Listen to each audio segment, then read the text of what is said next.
पहले मुफ्त ration, free gas, फिर लखपति दीदी और अब सीधे गाय भैंस।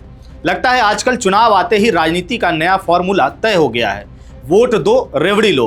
तो क्या है पूरी खबर, चलिए जानते हैं।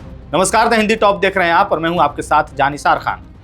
दरअसल असम चुनाव 2026 की आज हम बात करेंगे, जहां अमित शाह ने एक ऐसा वादा किया है जिसने सियासी गलियारों में बहस छिड़ दी है। बता दें आपको कि गोलपारा और दुधनोई की रैलियों में शाह कहते हैं कि हर आदिवासी परिवार को एक गाय और एक भैंस देंगे, हर जिले में बड़ी डेयरी बनाएंगे।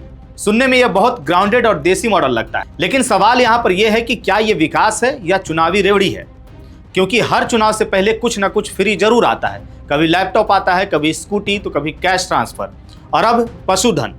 फर्क बस यहाँ पर इतना है कि पहले शहरी वोटर टारगेट होता था और अब ग्रामीण और आदिवासी वोट बैंक को भी साधा जा रहा है। और मजेदार बात तो यह है कि इसी बीजेपी ने कई बार रेवड़ी कल्चर पर सवाल उठाए हैं, जहां की सुप्रीम कोर्ट भी इस पर चिंता जता चुका है कि फ्री बीज से फिजिकल डिसिप्लिन बिगड़ता है। लेकिन अब वही बीजेपी एक नया मॉडल लेकर के आ रही है, बस यहां पर पैकेजिंग बदल गई है विकास के नाम पर। अब जरा इस वादे की इकोनॉमिक्स समझिए। एक गाय और एक भैंस देना जितना आसान सुनाई देता है उतना है नहीं।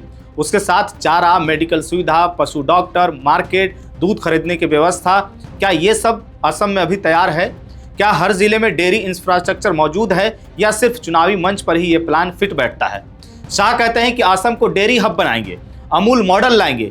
विचार तो अच्छा है, लेकिन क्या जमीन पर तैयारी हुई है या ये भी वही 5 साल दीजिए और वादा लीजिए वाला बयान है जो हर चुनाव में दोहराया जाता है? अब दूसरी तरफ देखें तो असम में 21 लाख से ज्यादा पढ़े लिखे युवा नौकरी इस वक्त ढूंढ रहे हैं, यानी असली मुद्दा रोजगार है। लेकिन चुनावी भाषण में चर्चा किसकी हो रही है? गाय, भैंस, घुसपैठिए और पहचान की राजनीति की।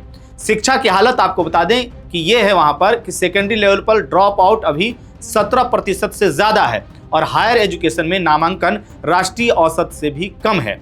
लेकिन इन मुद्दों पर सन्नाटा है, कोई चर्चा नहीं हो रही है। अब आते हैं जरा हिमंत बिस्वा शर्मा की राजनीति पर, जिनकी राजनीति का फोकस इस समय कम्युनल या कहें तो अक्सर ही कम्युनल नैरेटिव पर ज्यादा रहता है। कभी घुसपैठिए, कभी जनसंख्या, कभी पहचान। तो सवाल ऐसे में यह है कि असम का चुनाव डेवलपमेंट वर्सेस डेवलपमेंट है या फिर डेयरी वर्सेस डिवीजन है? क्योंकि एक तरफ गाय भैंस का वादा है और दूसरी तरफ लगातार घुसपैठियों का डर दिखाया जा रहा है। यानी वोट बैंक को लुभाने के लिए रेवड़ी और उसे ध्रुवीकृत करने के लिए डर, डबल इंजन की डबल स्ट्रेटजी है। उधर कांग्रेस पर यह आरोप लगाया जा रहा है कि उसने असम को घुसपैठियों का अड्डा बना दिया है। लेकिन यहां पर सवाल यह है जो कोई नहीं पूछ रहा है कि पिछले 10 साल से राज्य में बीजेपी की सरकार है, तो फिर घुसपैठिए अब तक क्यों बचे हुए हैं? अगर उनकी पहचान हो चुकी है जैसा कि कहा जा रहा है, तो कार्रवाई अभी क्यों नहीं, चुनाव के बाद क्यों होगी? यानी कि जितनी भी समस्या है वो चुनाव से पहले दिखाई देती थी और अगर सरकार बन जाती है तो सारे समस्याएं खत्म हो जाती हैं। अब अगर बड़ी तस्वीर देखें तो असम की अर्थव्यवस्था जरूर बढ़ी है, आय भी बढ़ी है, लेकिन बेरोजगारी का विरोधाभास भी साफ है। रेट कम है लेकिन बेरोजगार युवाओं की संख्या ज्यादा है।